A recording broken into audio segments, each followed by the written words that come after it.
How's it going, everybody? Chris Cards back through the mail Monday. Hope everyone had a great weekend. And we've got 5 returns for you today. Our first one coming from West Palm Beach.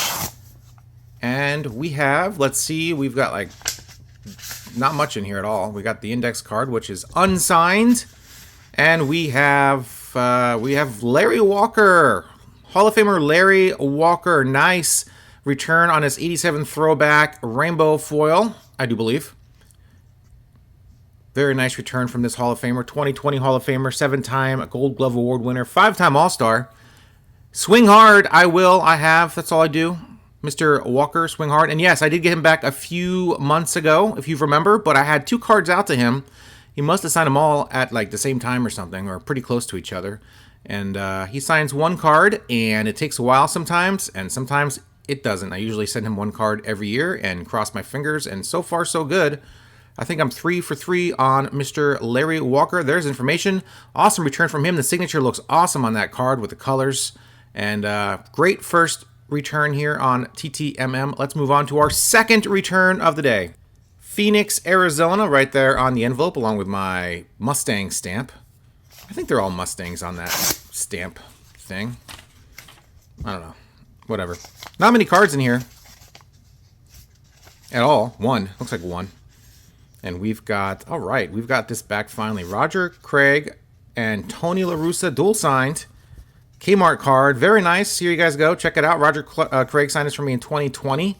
He stopped signing in 2021. And, of course, he had Alzheimer's. And he signed a couple just before his death. A couple snuck through. But most of them were getting returned to sender. So a couple people got lucky. Tony LaRussa signed this as well. I was going to send way back in the day. But he got hired by the White Sox.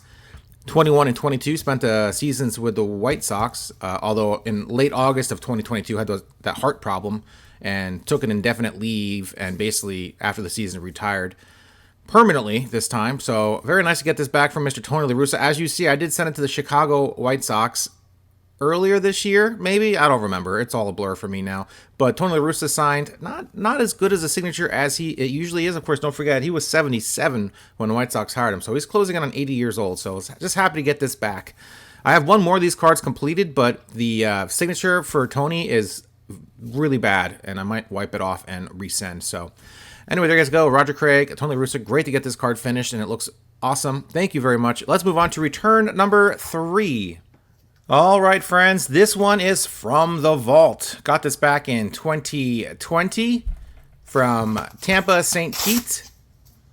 Got a pile of these I need to open up eventually, so let's open up one right now, see who we got from the past. And we've got, oh boy. We've got Gary Peters. Gary Peters on this 67 ERA leaders card I can get signed by Siebert. Need to send that out immediately. Gary Peters was the 1963 American League Rookie of the Year, as you see right there on the signature card. And we've got Gary Peters, Juan Pizarro, and Camilo Pascual on to complete the 63 ERA leaders card as well. Look at that. Super. Pizarro has since passed. Camilo is still around. You can still get his signature for, I think, $5 or something.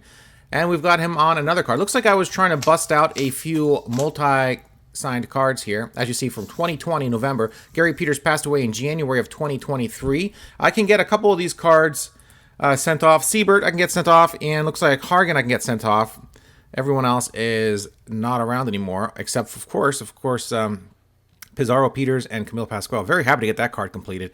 Not our 3rd Hall of Famer in a row, but that's a Hall of Fame completion right there. Very nice to get all 3 of those guys on that card while they were still here. Gary Peters, Horlin is gone. Hargan I can get. And who else here? Joe Horlin's on the other card, 6-7 ERA. Peters, Sonny Siebert. So got my work cut out for me. A couple cards I can send off. Hopefully I'll get them back. These older guys are very good at signing and returning cards, so not too much of a risk. But there you guys go. 14-year career for Mr. Gary Peters. Rookie of the Year in 63, as you saw on that signature card, which looks great. 2-time All-Star. Spent 14 years with both Sox, both white and red, spending 11 years with the white and just 3 years with the red. And awesome return from Gary Peters. RIP, nice to get this back. And just one of those things you forget about. And this is why you can't sit around on these envelopes forever, because some of these guys aren't going to be around if you want to get cards like this completed. So need to hustle. I need to hustle up and get these envelopes open, so I got about 30 or 40 left, so it's quite a few. Who knows how many other cards are in there that I need to get dual signed or tri signed. So I need to get after it, guys. Let's move on to our fourth return of the day. All right, let's just do another one from the vault. Same month, same year, November 2020, here from Tampa, St. Pete. And let's see who we have here. Hopefully maybe they're still alive so I can share the information with you. And they are. It's Daryl Knowles there. Daryl Knowles on a 74 Topps card for the set. Of course, I already got him for the set. Here's his Rookie Stars card. I can only get it signed by Daryl. Andy is no longer with us. 74 Topps card. If you remember, I got Daryl Knowles back a year or two ago, and I got 73, 74-year-old World Series champion inscription on that 74 Topps card. So here's another 74 Topps card. I must have had an extra. And I just had him sign his name. 81 years young, still great signature, still great signer. Of course, here's my classic 6-card request. You guys can leave your hate for me down in the comments down below. These are all the Daryl Knowles cards I had. Like, I could have split it up into 3 here, 3 there, but I just wanted to get it all out of the way. I will not send Mr. Knowles any more autograph requests after getting all of these cards signed. And yes, it's a sickness. I'm sorry. I can't help myself. I've now have every Daryl Knowles card in my possession autographed by him. And I'm going to sleep a little bit easier tonight. And who needs that many Daryl Knowles cards signed? That answer is always going to be me. Wonderful. Wonderful return. So happy. Let's move on to our final return of the day. Phoenix, Arizona, right there on the envelope. This one is taped shut because it is overflowing with baseball cards. Another 6 or 7 cards in this envelope. Guaranteed. Hopefully all signed. We'll see here in a couple of seconds. We got them sandwiched in between the index card, which is perfect. And we've got Blas Miner. Blas Miner, born in the era where he was a major leaguer during the time where there is a million trillion different pretty cool looking 90s baseball cards. We got Score, Donruss, Stadium Club, Upper Deck Collector's Choice. We have plain old Topps. I don't think we really do. Everything but Topps in this request. A bunch of cards for Blas. A fine Christian name which peaked in 1911 at 985th, ranked 985th in 1911 as far as popular baby boy names are concerned. You can name a girl Blas as well, not as common, but there you guys go. Signed beautifully there with a Bible inscription as well. Played for 6 years for 4 different teams, 3 of those years with the Pittsburgh Pirates, 2 of those years with the New York Metallones. You see it there on that hideous Fleer card he signed, and I am very happy to get this back from Blas Miner. Awesome return from him. A reliever. 5 total saves in his 6-year career. Arizona State Sun Devil. Awesome to get this back from Mr. Miner. There's information, guys. Go nuts. And that is it for this week's Through the Mail Monday. Put it in the books, guys. Thanks for joining me. 5 returns today, and they were all big hitters. We had a good time opening up these cards. 2 Hall of Famers, as well as some other interesting players, Knowles, Miner. And that is it, my friends. Hope everyone enjoyed this week's Through the Mail Monday. My cat, Leo, she's going in today, Monday, for another. They're doing like they're going to take some blood work, and they're going to send it to Texas A&M University, and they're going to try to find out what's going on with her stomach issues and what kind of food / like pill combo, medication combo that they can maybe figure out and help her out. She's super skinny. She's still not eating. She ate a little bit this week, and now she's kind of back to not eating. So very worried about her, of course. Thanks, guys, for asking. Be careful. I will turn this channel into a cat channel in 2 seconds if I get any more requests about my cat. So I'll do it. I'll just go full cats all the time here on Chris Card's channel, and I can't do that. I guess I can call myself Chris Cats. That would sort of have the same alliteration as Chris Cards, but I don't know. We'll see. We'll see how it goes. But yeah, here's my 2 black cats I've had. There's Milo, and she passed a few years ago. Had a heart problem. She was on blood thinners and she had a stroke, like a blood clot. And a blood clot in a cat is a bad thing because they'll lose the usage of their limbs or legs. So not very good.